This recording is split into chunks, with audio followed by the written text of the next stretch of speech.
Hello everyone, I am Soikat Chatterjee and welcome to our channel BTN Academy. Search engine optimisation and Google search console का जो playlist है उसमें आज topic है how to handle canonical issues.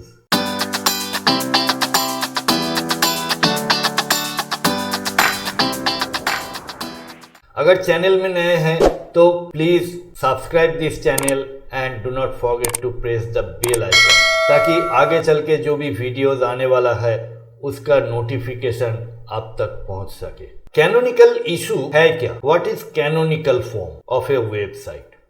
तो what are the canonical forms एक बार देख लेते हैं। कोई भी यूआरएल को कैसे डिफरेंट वे में लिखा जाता है। सपोज हमारा वेबसाइट है btndigitalacademy.com। नॉर्मली हम लोग यही बोलते हैं, लेकिन कभी कभी हम लोग ये भी बोलते हैं http:// site name, https:// site name, http://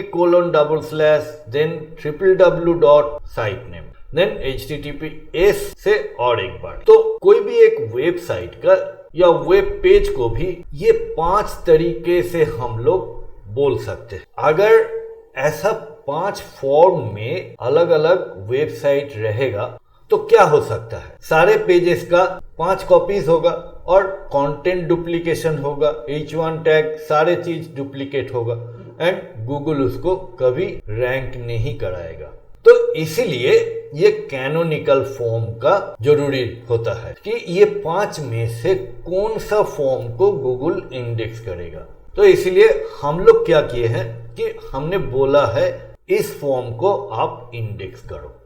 और ये बोलने का तरीका क्या है, कैसे बोला जाता है गूगल को कि इसको इंडेक्स करो, वो ही है कैनोनिकल। हम लोग कैनोनिकल टैग यूज करके गूगल को बोलते हैं कि इसी को आप इंडेक्स करो। इस नाम से जितना भी आएगा। और एक चीज हमने तो भूल ही गया, ये हम लोग कोई भी साइट का मोबाइल में फास्ट खोलने के लिए हम लोग एक्सेलरेटेड मोबाइल पेजेस यूज करते हैं, /AMP यूज करते हैं ना, तो वो भी और एक फॉर्म हो गया। 6 डिफरेंट फॉर्म्स, तो सबके लिए वही एक ही होगा। और वो कैसे बताएंगे? कैनोनिकल टैग से हम लोग बताते हैं।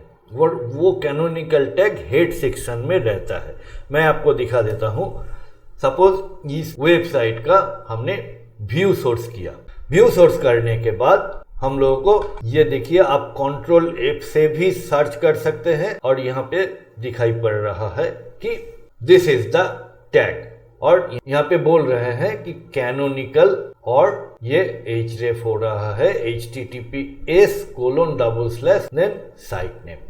तो ये 5 या 6 फॉर्मेट का एक ही वेबसाइट है, वो है https वाला फॉर्मेट। और हम आपको अभी दिखा भी देते हैं कि अगर हमने ये वाला http:// वाला सपोज ओपन करने की कोशिश कर रहा है तो वो कौन सा साइट ओपन करेगा?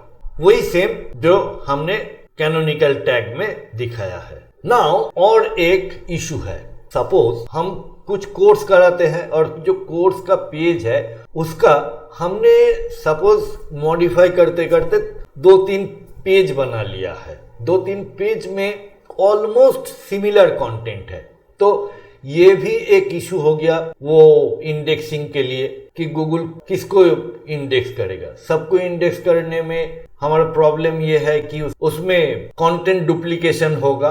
तो उसको प्रोटेक्ट करने के लिए, उसको अवॉइड करने के लिए हम लोग क्या करते हैं, ये कैनोनिकल टैग को यूज करते हैं।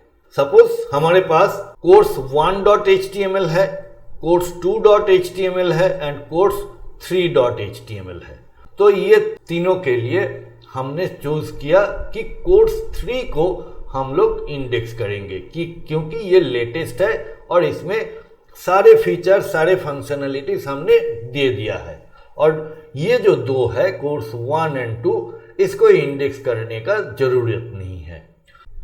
तो इसके लिए हमको सारे पेजेस में लिखना पड़ेगा कि कैनोनिकल फॉर्म में आप कोर्स 3 वाला जो HTML है उसी को इंडेक्स करो।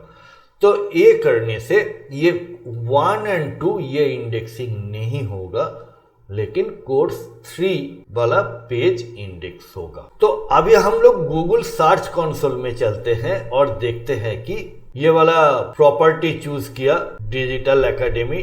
नाउ ये पेजेस में आया और पेजेस में आने के बाद यहाँ पे देखो क्या ये alternate page with proper canonical tag, मतलब हमने के प्रॉपर कैनोनिकल टैग से बोल दिया कि this is not the page you need to index, instead of this you index this page. यहाँ पे क्लिक करने से देखो ये 3 URL यहाँ पे दिखा रहा है जिसको हमने बोला है कि इसको इंडेक्स करने का जरूरत नहीं है। ये जो इश्यूज यहाँ पे जो दिखा रहा है इसको आप कंप्लीटली इग्नोर कर सकते हैं या दिस इज कंप्लीटली सेफ, इससे आपको साइट का कोई खतरा नहीं है। तो ये था ऑल अबाउट कैनोनिकल टैग। आपको अगर कुछ क्वेश्चंस है इसके ऊपर तो please ask me in the comment section. और ये वीडियो अगर आपको किसी तरह से हेल्प किया है तो please put a like and do not forget to share with your friends, family and colleagues. इस एपिसोड में इतना ही, मिलते हैं नेक्स्ट एपिसोड में। Thanks for watching.